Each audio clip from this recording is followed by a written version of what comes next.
Olá, vencedores! Maravilha, pessoal! Hoje vamos falar de um tema muito importante. As pessoas perguntam muito. Direito previdenciário. Muitas perguntas aqui estão chegando. Antes de começar, as perguntas já chegaram. Tem as perguntas que chegaram antes e as perguntas que chegarão durante a gravação do podcast. Maravilha, pessoal? Porém, antes de apresentar a pessoa que está aqui, dar continuidade, eu peço para você se inscrever em nosso canal. Se inscreva, compartilhe, comente, legal? Para que eu possa trazer informações importantes como essas que eu tenho trazido para você. É a única coisa que eu peço, porque é informação que é de qualidade e gratuita, você não paga nada por isso. É uma assessoria jurídica gratuita, de graça. Maravilha, pessoal? Olá, doutora Neiva Cariati. Olá, doutor Alfeu. Vamos continuar aí nossa série de perguntas, né, sobre previdência social no PerifaPod. É isso mesmo, doutora. Benefícios além da aposentadoria. Doutora. Além da aposentadoria? Nossa, exigente, hein? Meu Deus. Será que eu vou conseguir responder? Tô ficando nervosa. Essa pergunta é difícil, né? O pessoal tem muitas dúvidas. Eu nem trouxe minha colinha, hein? Não sei, vamos ver. Sua cola tá aqui, ó. Qualquer coisa eu chamo os universitários para me ajudar. Maravilha. Vamos lá. Doutora, pensão por morte diminuiu depois da reforma? Nossa, essa pergunta é muito boa, viu? Muito boa. Diminuiu, né? Tá? Antes da reforma, a pessoa saía aí com uma pensão por morte de 100% da aposentadoria ou da aposentadoria que a pessoa que faleceu teria direito, né? Mas simplificando. Antes da reforma, vamos supor aquela mulher, né, que o marido dela já era aposentado, recebia R$3.000 de aposentadoria. Antes, essa viúva sairia recebendo a pensão por morte no valor de R$3.000. Hoje não. Depois da reforma, ela vai sair com 60% desse valor. Ela vai sair com R$1.800. Aí, se ela tiver filho, aumenta 10% por filho que ela tiver com esse falecido. Então, aumenta um pouquinho, que são as cotas, né? Sim. As cotas. Então, vai aumentando para cada filho até 21 anos de idade. Mas, claro, tem exceções, tá? Eu só vou falar uma rapidinho aqui. Vamos supor que essa mulher, ela tenha uma deficiência mental. Inclusive, ela já está até interditada. Estando ou não interditada, tá? Mas vamos supor que ela está interditada. Sim. Nesse caso, não. Nesse caso, vai ser de 100%. Então, é uma exceção, tá? Mas a regra é que ela saia com 60%, né? 50% mais 10% que é a cota dela. Então, ela vai sair com 60% do valor. Independe da idade da viúva, doutora? A idade é uma outra questão, né? Porque quando a gente fala em idade, tem uma tabelinha. E aí, né, faltou a minha cola aqui. Tabela, né? Aí entra a tabelinha da idade, né? Então, entendi. Quanto mais jovem essa viúva ou esse viúvo for, menos tempo essa pessoa vai receber de pensão por morte. Será que seria porque para evitar os golpes? Não. Golpe do baú, o famoso golpe do baú, não dá uma pessoa muito nova. Fica com a pensão por morte integral do falecido? Não, eu acho que é mais por economia mesmo, para os cofres públicos, né? Entendi. Tem que economizar dinheiro, então a reforma nesse sentido ela vem para isso, né? Para a pessoa receber menos tempo possível. A máquina precisa funcionar. Precisa azeitar a máquina. Tem outra pergunta aqui, doutora.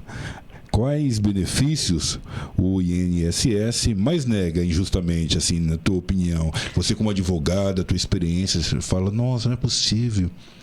Tá nítido que a pessoa precisa do benefício, mesmo assim foi negado. Isso é um absurdo. Pela minha experiência, o auxílio-doença e a aposentadoria por invalidez. Tá? Mas aqui é importante a gente falar que uma coisa é a pessoa ali, você olhando para ela, é nítido que ela precisa, só que ela não consegue fazer a prova. Porque quando a gente pensa em perícia do INSS, a gente tem que lembrar que ali é um exame clínico que aquele perito está fazendo? Ele está avaliando o quê? A pessoa, mas ele também está avaliando a documentação médica da pessoa, porque ele não sabe do seu histórico.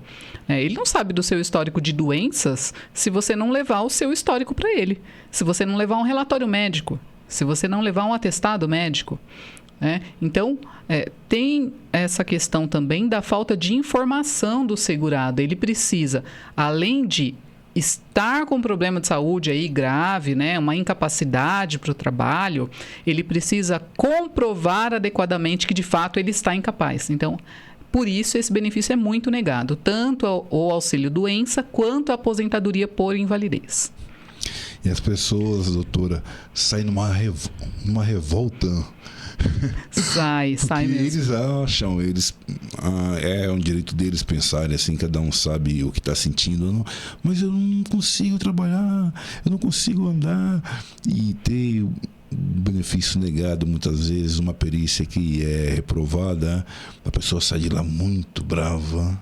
Sim, a pessoa, quando ela tem o benefício dela negado, aí a gente está falando especificamente, né, como exemplo, do auxílio-doença e aposentadoria por invalidez, gera uma revolta sim, mas tem esse lado, né, que eu falei, a falta de documentação, a falta de você conseguir comprovar o seu direito, especialmente naquela doença silenciosa.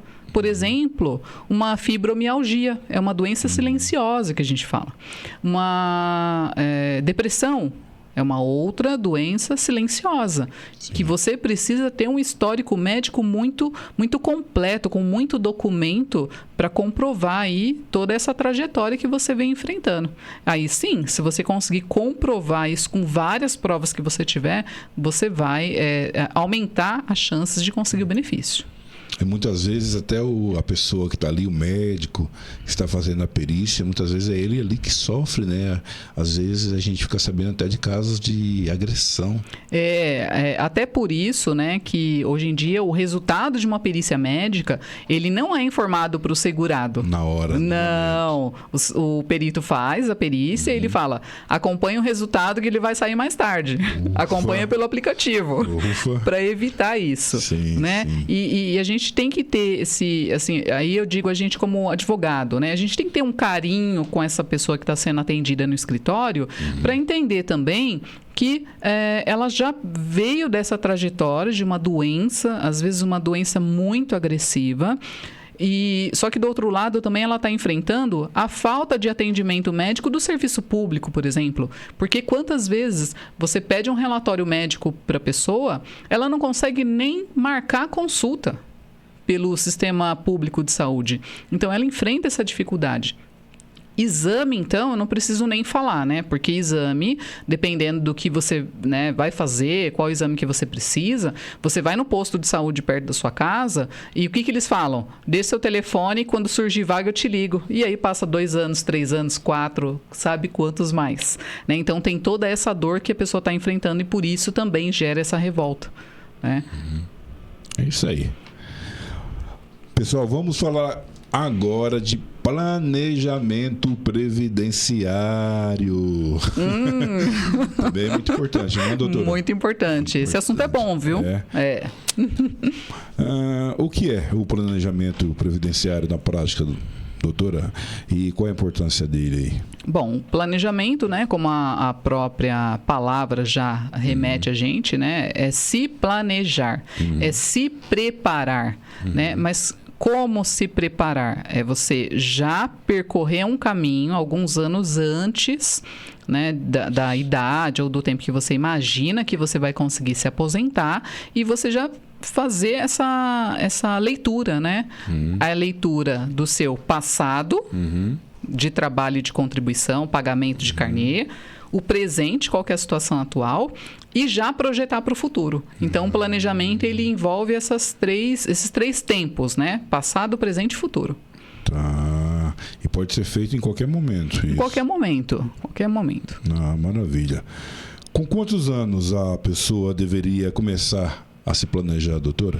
É difícil falar em idade, né? Porque não existe uma idade mínima. Claro que quanto antes, quanto mais cedo ela procurar um profissional e pensar nesse planejamento, estruturar, investir nesse planejamento, é importante, o quanto antes. Mas cada pessoa tem uma história.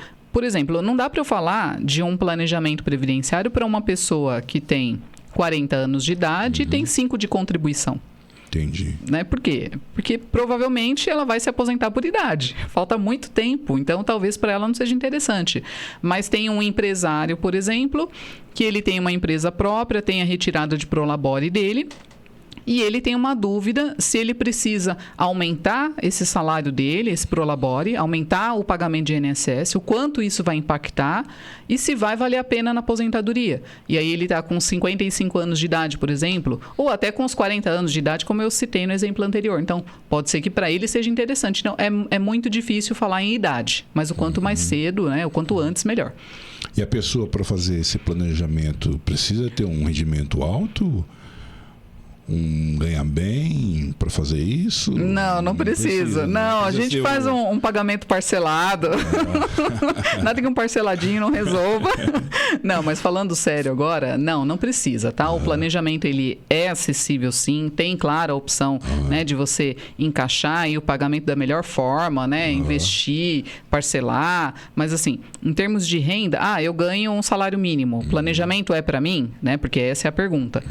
É para você, porque você precisa saber, será que você vai sair com um salário mínimo ou será que numa empresa anterior que você ganhava bem, esse salário vai entrar na conta e vai aumentar, né? Ou eu ganho bem hoje no banco, trabalho no banco, ganho bem. Será que eu vou sair com esse mesmo salário que eu ganho no banco ou quanto o meu salário vai diminuir quando eu me aposentar? E aí você precisa já fazer essa projeção. Tá. Entendi. Então, seriam essas duas dúvidas mesmo. Se a pessoa precisa ter um salário bom, né? Para fazer esse planejamento, porque o nome é tão bonito, né? Planejamento. É um nome chique. Nome chique. Né? Então, você imagina assusta. Assim, eu não sou empresário, eu sou empresário que vai poder fazer isso. Eu não ganho tão bem para poder fazer esse planejamento. E a outra dúvida era se... em relação aos teus honorários mesmo, né? Se a pessoa precisa dispor de uma quantia muito alta para contratar o teu serviço para fazer esse planejamento. Seriam essas duas coisas, né? Sim. Essa pergunta de valor de honorários, ela é importante, por quê? Porque o advogado, ele vai seguir a tabela de honorários da OAB do estado dele.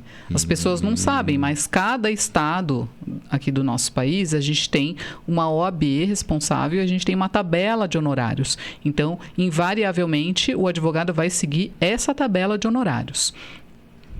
Legal.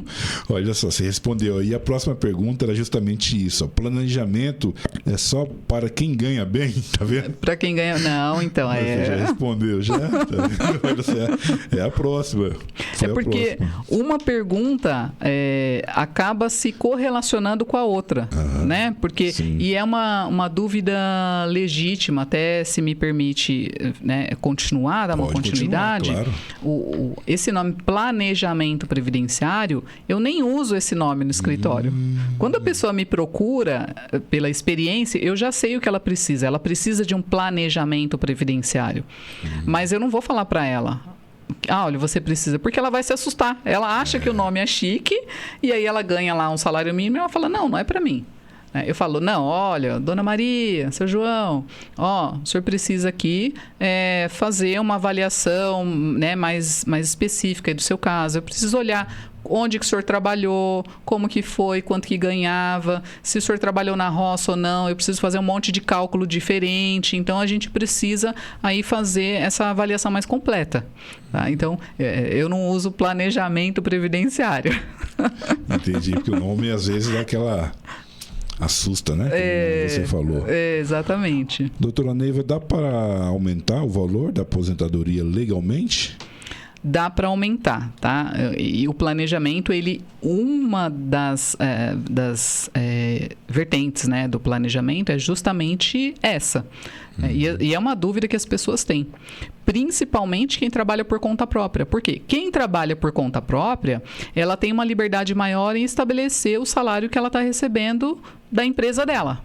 Né? Porque imagine que a pessoa tem a própria empresa, ela tem uma retirada de Prolabore lá, que o contador falou para ela, não, tira só um salário mínimo e tá tudo bem, você vai se aposentar.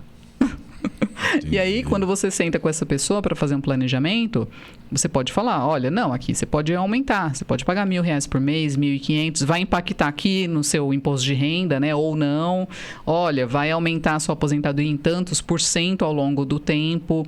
Então, tem essas questões, mas é possível aumentar?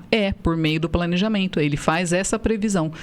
Eu costumo fazer aí pelo menos 3 simulações diferentes com valores, né, dentro do que cabe, dentro do que cabe no bolso da pessoa, né, dentro do que ela está disposta de pagar para o INSS mensalmente, né, para ficar mais simples. Eu faço 3 simulações e ele escolhe. Por quê? De repente, para ela não é interessante pagar R$1.500 por mês, mas R$1.000 dentro de uma média é o que cabe, e aí você entrega o cálculo para ela pronto. Ela fala, não, então é isso que eu vou definir com o meu contador, quero aumentar o meu Prolabore, porque eu vou pagar R$1.000 de INSS por mês e vai fazer diferença para mim. Olha só, que legal.